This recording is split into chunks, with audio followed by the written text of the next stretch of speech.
여러분 안녕하십니까?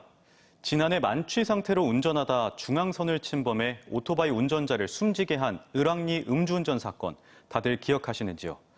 대전에서도 비슷한 사고로 23살 청년이 숨지는 사고가 있었습니다. 하지만 법원은 가해 운전자의 눈빛이 또렷해 음주로 인한 사고로 보기 어렵다며 위험운전치사죄, 이른바 윤창호법을 적용하지 않았고 유족들은 국민청원을 올렸습니다. 김철진 기자의 단독 보도입니다.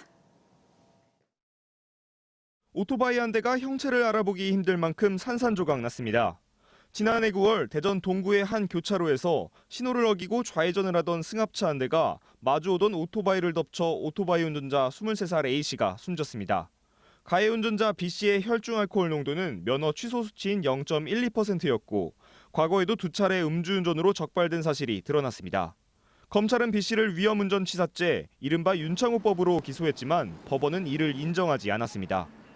판결문을 읽는데 그 중에 그 음주에 대한 어떤 것이 이제 무죄라는 식으로 이제 얘기를 하는 부분이 있었어요. 그래서 잘못 들은 줄 알았어요.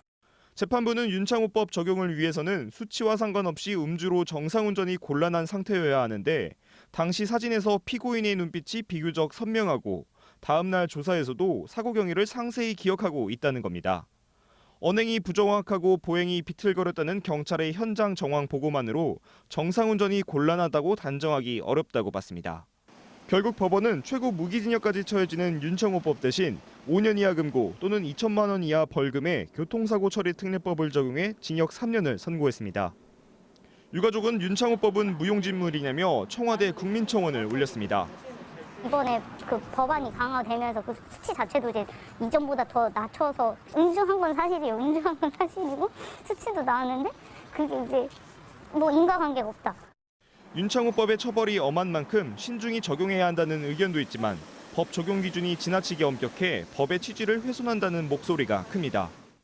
가중처벌하는 법 개정 취지와 음주사고는 순식간에 일어날 수 있다는 점에서 곤란 상태를 보다 넓게 해석할 필요가 있다고 봅니다. 일부 형사법 전문가들은 현행 윤창호법 적용에 명확한 기준이 없는 점을 지적하며 입법적 보완이 필요하다 말합니다. TJB 김철진입니다.